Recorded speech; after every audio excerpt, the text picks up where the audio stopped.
Hello, everybody. Welcome to the show. It is Variant Edition's new releases show. Come on, music. Let's go. Let's go. My name is Brandon. I have a giant stack here today. I have a Jim here who keeps rubbing her face on this giant stack of comics. Looking for attention from the tall man. How are all of you today? Things have been pretty good at A, the casa, and B, the store. Hey, Lori, how's it going? And yeah, I don't know. What's to tell you? Oh, yeah. So I had this weekend off. Spending time with my girlfriend, and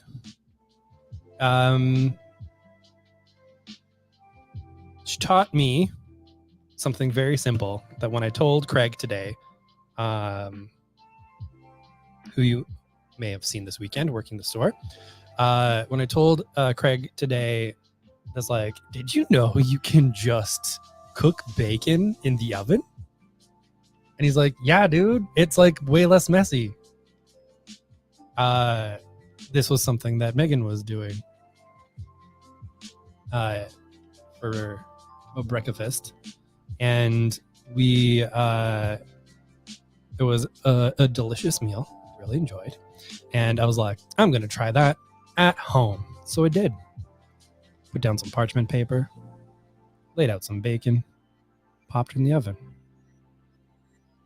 A few minutes later, delicious, crispy. Pull all the little bacons out, let it cool for a little while. Like, all right, well, this bacon grease needs to go. But before I can figure out this bacon grease needs to go, I'm thinking like plans like, do I wait till it like solidifies so it's easier to get rid of? How do I do this? How do I arrange this? It's a big old sheet pan of bacon grease. And before I figure anything out, I accidentally bop the pan real hard and things tip and it goes all over down the front of my clothes. Thankfully, I'd left it for a while at that point instead of just like, I just scalded myself with a whole bunch of bacon grease like all over the floor. So I did my best yesterday to clean up with the limited paper towels that I had. I didn't want to wreck like a whole bunch of tea towels and get them all greased up and whatnot. Just like trying my best around the house. Straight up wearing underwears and nothing else because all the clothes had gone into the washing machine. Covered in bacon grease. Desperately trying to clean. So I brought home the heavy duty stuff. This is floor science. Science for your floors. To try and help out this predicament. As well as the better mop and bucket that is kept at work. So pro tip for all of you out there. 2 pro tips actually. 1, bacon in the oven. More often than not, it is a lot cleaner experience and you don't get grease everywhere. 2, do not Hulk smash the pan that has all the bacon grease on it. The bacon grease will go everywhere and it will ruin everything. So that was fun. That was my fun yesterday. Hey, Bryce. Dealing with absolute nonsense that is my own doing. Do I have this labeled? I don't think I do. Sounds, baby. Aside from my own actions, what did I do to deserve this? Hey, I did have the right one. I love that button. Aside from my own actions, what did I do to deserve this? There we go. Oh, it is. It really is. And again, especially when you have like limited cleaning supplies available. Bought some more paper towel, bought some more cleaning everything, honestly. Oh, Brandon. Such a smooth dude. Real chill. What's this button? Scare me, Daddy.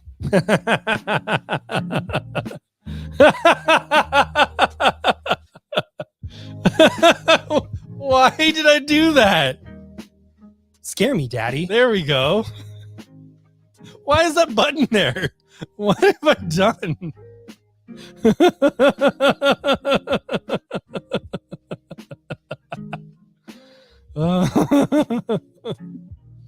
Let's press some mystery buttons. What do we have? Welcome in Variant Edition. Oh, it's my nieces introducing the store. If you can hear me, it's in Variant Edition. It's in Variant Edition. She's going for distance. Oh, yeah. She's going for speed. Yeah, she is. She's going all alone. All alone. In a time of need. And she goes, oh no! Oh no! See, that's that really timely... That's that really timely Homestar Runner reference for the modern times. I have buttons. I should label these buttons. I don't know what they do. When I was a boy and played with the gang, we did a lot of things. We roasted potatoes, went on expeditions, What? we tipped over garbage cans now and then. We wrote nasty remarks about the teacher on the sidewalk. But we never spent an afternoon sitting around like this, reading. Yeah. The good comic scare. Hey, Carl. Yeah, honestly, I don't know what it is about doing the show.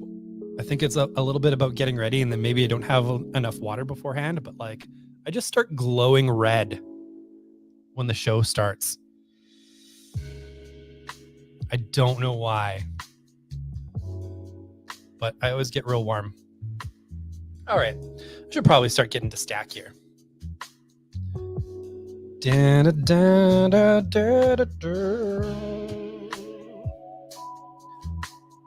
going to do this one first because it keeps getting head bopped and pushing everything else on the piles. So, it's a big boy. For reference, this is the size of a regular comic, and this is the size of this Treasury edition. It's a reprint of all new collector's edition. Volume 7, number C54. This is the Superman versus Wonder Woman, told by Jerry Conway and Jose Lucia Garcia Lopez, with Dan Atkins. I do love that DC has been putting out these treasury-sized editions, including just a little bit ago the Superman versus Muhammad Ali that people have been looking for a long time. And well, we do have this reprint here.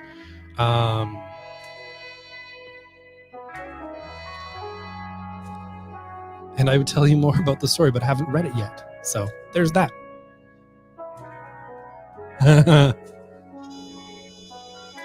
It could have been today a little bit. I was outside for honestly not long, but I felt like I was cooking in my own skin.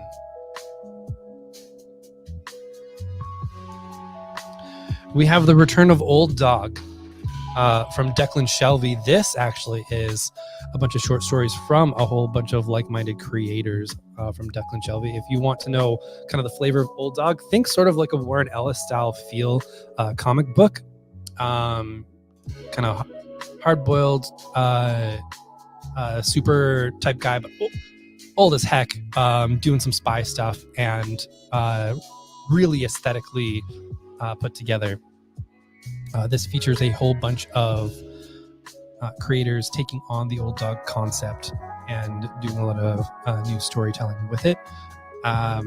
So folks who've been getting Old Dog, you're going to find a little surprise in your files. We have The Missionary, which is a new book from Distillery. You have your regular edition. You have your Not Safe for Work edition. How am I supposed to sell it at my job? And there are a couple different covers for this. This story does feel like a modern day, I would say, Garth Ennis story, much in the way of Preacher and The Boys in a way. But this is obviously more Preacher based. It does deal with religion, demons, and it's about a man whose wife is definitely cheating on him and is not very assertive. Through means or whatever, a demon gets attached to him, and he's like, actually seems like a semi-chill demon who's just like, man, you gotta stand up for yourself, dude. And things kind of progress from there. I would recommend it to folks who are looking for a Garth Ennis type feel, because it is kind of that dark humor that you had with Preacher, and a lot of the wilder storytelling elements, which is pretty cool. I'm going to be cracking open this Not Safe for Work edition tonight to see the differences between the regular one and this one. And I will let you all know the details if you want to ask. We have a wild crossover between the Mighty Morphin Power Rangers and Usagi Yojimbo, taking Usagi, who's been around since the 80s, and mashing them up with the Power Rangers. This is by longtime Power Rangers writer Ryan Parrott. So they've got that locked down, and this does have a very manga aesthetic to it. The art is actually really pretty by Sean Daly. We have Violent Flowers. I should be looking this up here. Hopefully it'll crash everything. I want to do.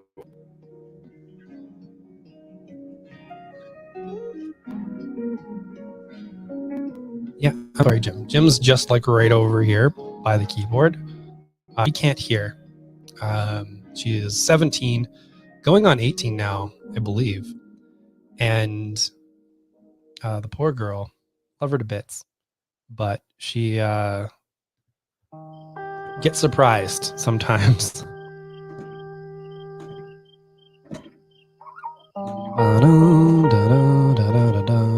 Let's do it this way. What I can tell you about this right off the top, it is Maria Lovett, so you are going to get a very sensual book. She's a very European artist, which is to say that sexuality is not the taboo over there. It is more of violence, and so you do get something that is a little more saucy than you really would over here. The last book that she did, Crave, was absolutely wonderful. It was about this app that matches you up with other people and their desires, and it wreaks havoc on this this local university. It's really really well done. Good messages coming through. All right. So, Violent Flowers. Vengeance blooms in their veins. Maria Lovett returns with Violent Flowers, a sensual tale about vengeance and acceptance, and the importance of embracing who we really are. An ancient clan of vampires reunites after centuries. The Sentinel, a vampire who watches over all supernatural creatures, has been murdered, and his erratic sister, Carmela, will stop at nothing to get revenge, even when she's charged with a mortal to take care of. In a world where the cult of youth and beauty rules, Carmela has remained old and wrinkled for ages, abstaining from her vampire urges, but her addiction to blood may prove her resolution is not as firm as it seems. Don't miss the beginnings of this thrilling tale.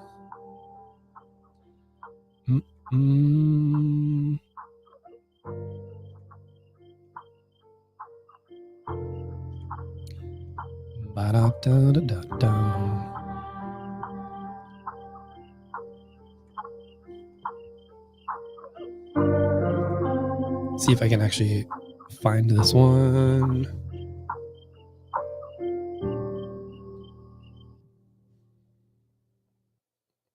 Oh, it's called Revolution 9. Which makes more sense than what I was thinking. Revolution.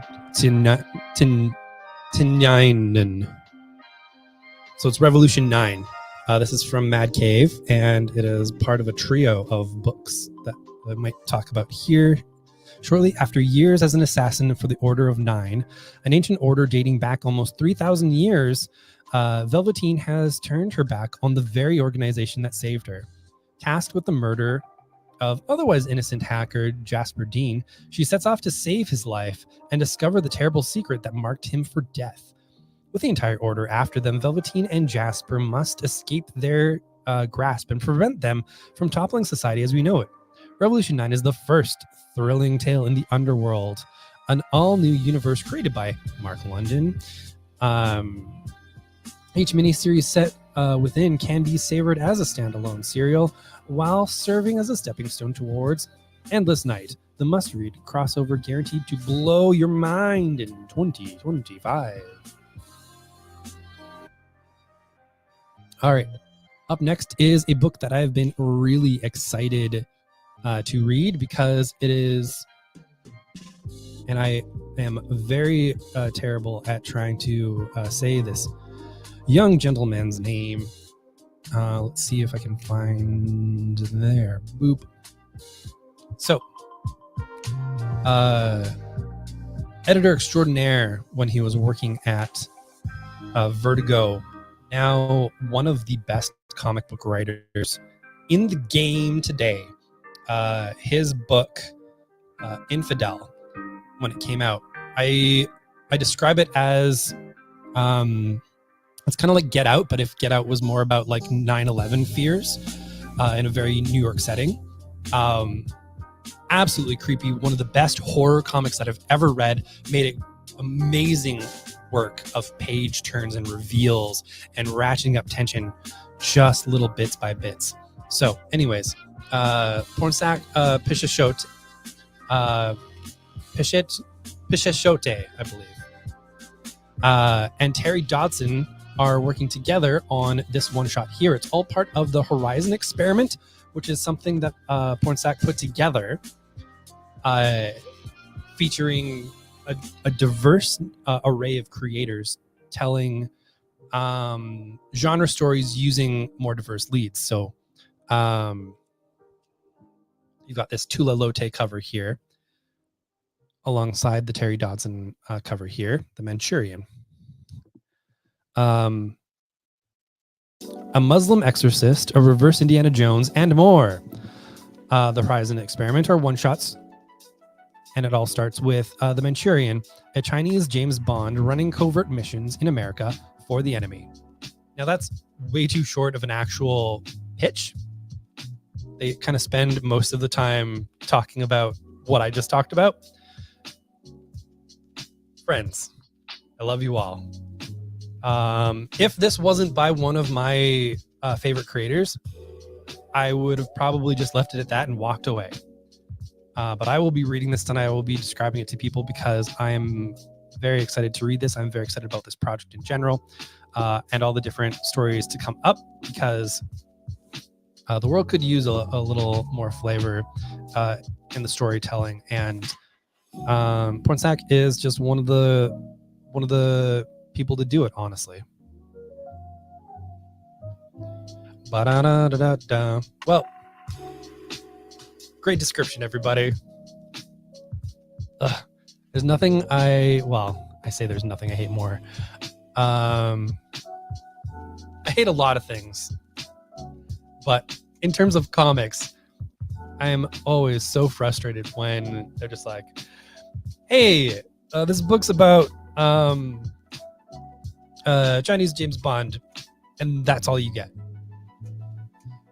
I understand the why of this project. It is to build out diverse voices and to give like quick pitches for different projects. I, as someone who sells the comics, I need a little more than just that light flavor to help match people up with these stories. So that's my job tomorrow. Finding who exactly this book is for, kind of digesting it tonight, getting it out there, and talking about it. So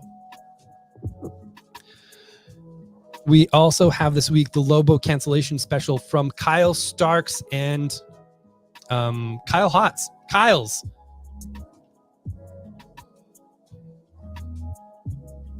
Yeah. Wow. Okay.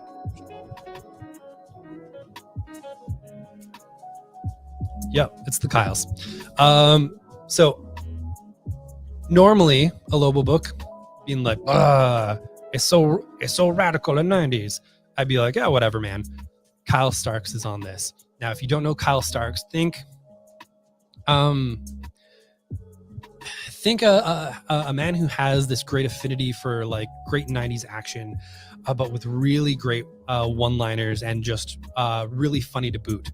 He builds all of his projects with a lot of great personality and really instills a great sense of character with all of his characters, even while they're being put in wild situations. One of the first books I read from his is called Sex Castle, about a man who's just trying to live a quiet life as a florist, but he used to be an assassin. And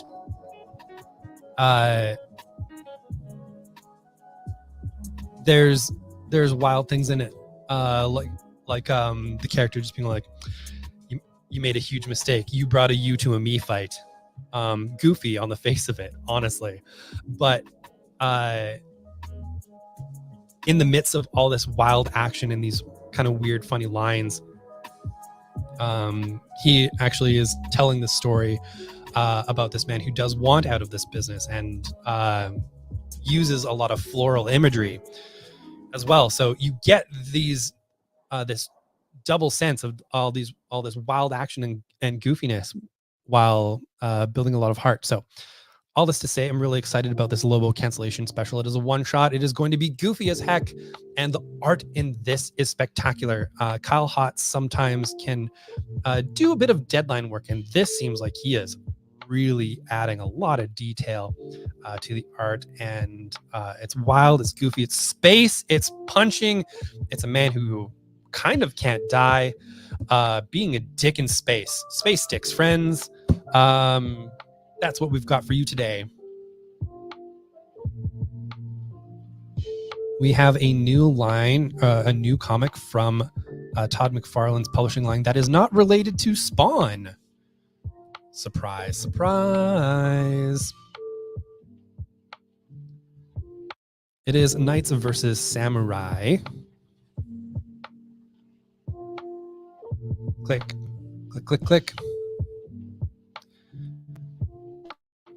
Sir Charles Ward, the Dragon Butcher, has achieved knighthood acclaim and is leading a legion of royal warriors on a noble mission. Yet his self-doubt and grief haunt him.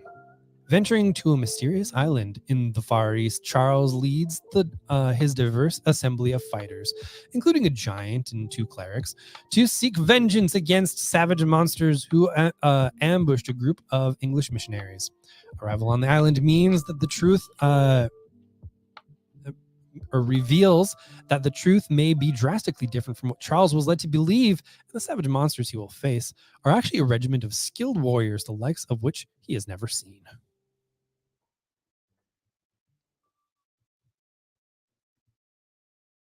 Knife fights.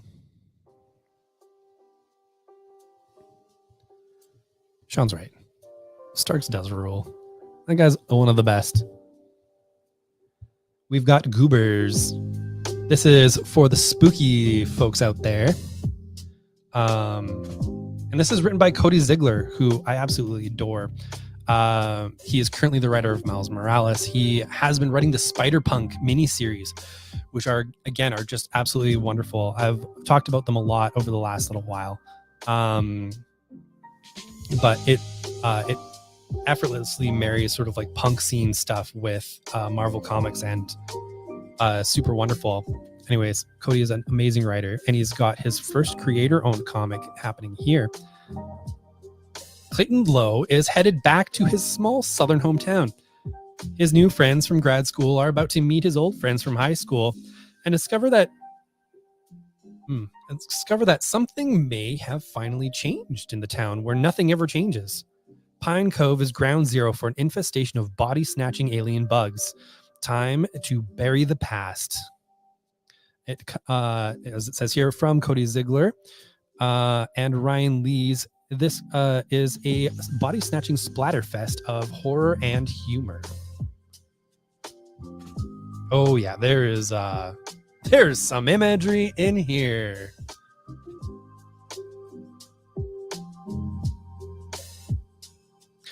I agree. 6 Sidekicks of Trigger Keaton is really great. I think that's the one where one of the characters is like,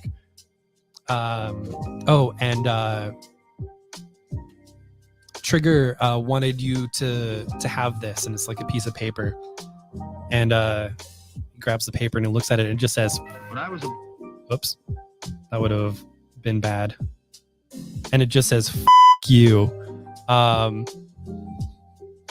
which is honestly maybe one of the more fun things to do after you die, is just leaving a piece of paper for someone. Just be like, he really wanted you to have this, and it just says "F you." Maybe mean, but who knows what that person did. Sorry, Jim. Scared the crap out of her.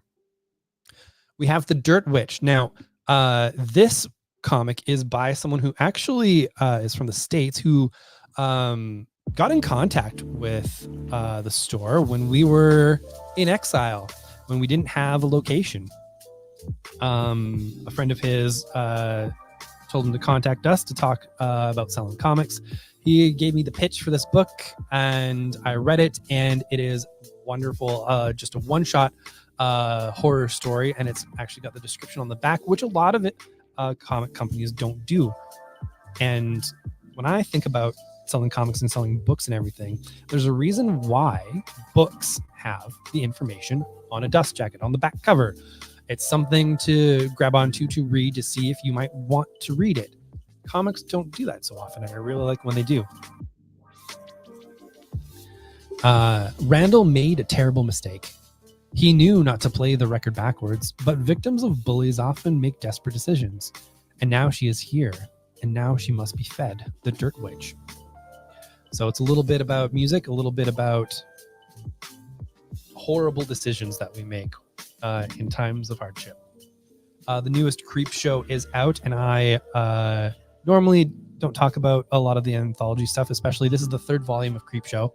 But why would I talk about this? Well, it's only got a story by Chip Zdarsky and Andrew McLeod, who did Kaptara together. Chip Zdarsky is one of our favorite creators here at Variant Edition, and it's got a full story by James Stokoe, who does this cover here. So those are names, if I say them out loud to some people, it doesn't matter what the book is, they're going to want to read it. And so that's why I'm saying this out loud today. Y'all are going to want to read this if you want to read this. It's Jiminy. And I believe finally for single issues, we have Blammo. Oh, there it is. Batman: The Last Halloween. This is the 3rd Long Halloween story, originally done by Jeff Loeb and originally done by Jeff Loeb and Tim Sale. Now, Tim Sale sadly passed away, I believe a year ago-ish, last year. Extremely talented person. If you ever saw any of his art, if you watched Heroes, you did see a lot of his art. He was artist for the artist character on that show. And this is, like I said, the 3rd installment of the Long Halloween trilogy. Now, what they're doing with this is a good friend of Tim Sale's will be taking on each issue. This one is Eduardo Rizzo, who did this cover here, who does a lot of work with Brian Azzarello, doing like 100 Bullets, and right now Blood Brothers Mother from Distillery. But you also have a Jim Lee cover and a shiny Jim Lee cover for this as well. And I'm very excited to read this because both of the Long Halloween stories were absolutely wonderful, and I'm looking forward to getting another story that's also a tribute to an absolutely amazing creator. There's a murderer's row of people coming up who are working on this series. All right, we've got a couple big books. The first big book we've got is the deluxe edition of Trigun, which is in our hands. This was supposed to be in our hands, I think, a couple weeks ago, but Penguin canceled our orders for them because there was a delay and blah, blah, blah. Anyways, got them now. And it's very exciting. That's 700 pages of a manga classic on the forbidding desert planet of Gunsmoke. A $60 billion bounty hangs. Sorry, a $60 billion double dollar bounty hangs over the head of Vash the Stampede, a pistol-packing pacifist with a weapon capable of punching holes in a planet. Every trigger-happy psycho in creation is aiming to claim Vash dead or alive, preferably dead. And although Vash is an avowed pacifist, he won't go down without a fight. And when Vash fights, destruction is sure to follow. Classic in the genre. The medium of manga. We have the first volume of Teenie Howard and Sweeney Boo's Harley Quinn run. This was always a lot of fun. It says, "Attention nerds, it's me, Harley Quinn. This here is a brand new collection from my incredible series, Harley Quinn. And I know you might have bought these issues already, but since they're bagged and slabbed, y'all need this edition to find out what happened to me. Like, there I was, minding my own business and having a prank war with Two-Face when some lady quirk popped up and told me I was threatening reality everywhere." Like, what? Anyways, Teenie Howard wrote it up. Sweeney Boo and Hayden Sherman, who's going to be doing the art for Absolute Wonder Woman. I'm very excited for that. Drew them up in a pretty... really pretty, with guests like Zatanna, Captain Carrot, and of course Batman, all helping me to try and keep reality together. And I just want to leave the multiverse alone, do my community service, and adore my gal Poison Ivy. And I'll do anything to protect my Earth. Anything. We also have finally for shelves, because I ordered a ton of them, and all of the reorders for this book filled up all of my reorders. I now have shelf copies of Beneath the Trees, Where Nobody Sees, my favorite book from this past year. Yeah, that and Rare Flavors, but they're two very different books. So Beneath the Trees, Where Nobody Sees is very much a Dexter take on Richard Scarry. So all of the art that you get is actually very much like this. Oh yeah, no, not showing that page. But you know, gorgeous art throughout it. Don't murder the locals. This is adorable brown bear and small town serial killer Samantha Strong's cardinal rule. After all, there's a sea of potential victims in the big city just beyond the forest. And when you've worked as hard as Sam to build a cozy life and a thriving business in a community like Woodbrook, surrounded by friendly fellow animal folk and the aroma of cedar trees and fresh apple pies, the last thing you want to do is disturb the peace. So you can imagine Sam's outrage when one of Woodbrook's own meets a grisly, mysterious demise. And you wouldn't blame her for doing anything that takes to hunt down her rival before the body count rises and Sheriff Peterson starts literally barking up the wrong tree. This is a book I'm going to be putting into a lot of people's hands. It is spooky season after all, and nothing spooked me harder than this book this year. I'm so excited that a lot of more people are going to get to experience it, and yeah, it's just going to be a thing. Finally, we have a giant collection of the entire Dirty Plot from Julie Doucet, a French-Canadian creator who has been big in the underground comic scene, especially for women. This does collect all of the Dirty Plot series that she did, including a facsimile edition of her first kind of zine-style issue. And so one of the great things about this is you can see there's like a lot of collage use along with the artistic work. This is very much in the style of underground autobio comics, but in I would say very much more of the zine culture style. And I'm very excited for folks to be able to take a good look at a lot of this and maybe add a bit of classic comics to their library. All right, it's a fairly quick one today. Thank you all for watching. I don't think I'll do the magic mirror this time, because I've got a house to clean. As much as I love smelling bacon, I need to make sure the floor isn't greasy. As much as the cats, I'm sure, love that. So yeah, it's mopping time, friends. I'm using the floor science. I'm getting things going.